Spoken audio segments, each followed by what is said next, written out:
Fear is at the heart of all unpleasant emotions. Whenever we experience an unpleasant emotion, we are also experiencing fear. For example, when we feel angry about something, it means we're also afraid of something. These two emotions go hand in hand. We cannot experience unpleasant emotions without also feeling fear.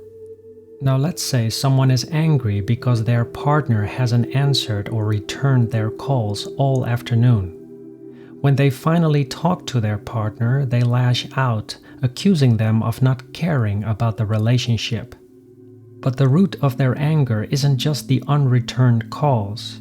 They're afraid of losing their partner's affection or attention, afraid of being abandoned, or afraid of not being valued. The unreturned calls triggered this fear, leading to anger as a defensive reaction to protect themselves from the possibility of losing someone they care about. Now let's take shame as an example. Here's someone who does poorly on a math test, receiving a grade much lower than their classmates. And when the teacher hands back the tests, they feel a deep sense of shame and embarrassment. They hide their test paper, avoid eye contact with others, and try to change the subject when their friends discuss their grades.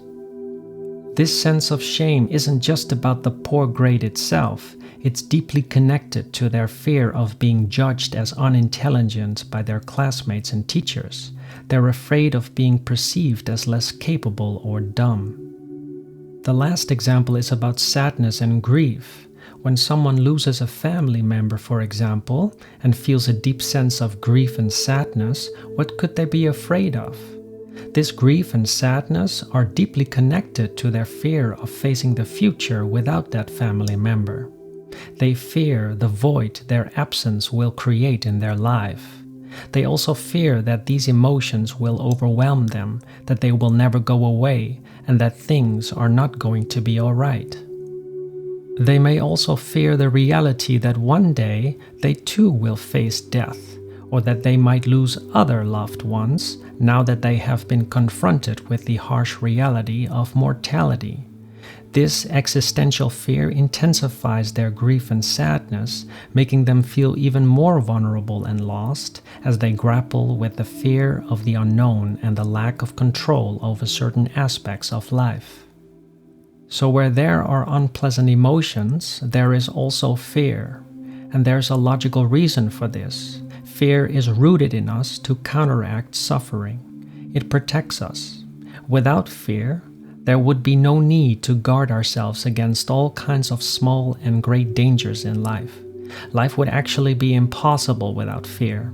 If there were no fear, and therefore also no fear of death, people might act recklessly, like falling into a ravine, and none of it would matter. It is precisely fear that keeps us alive, while also preserving life in the process.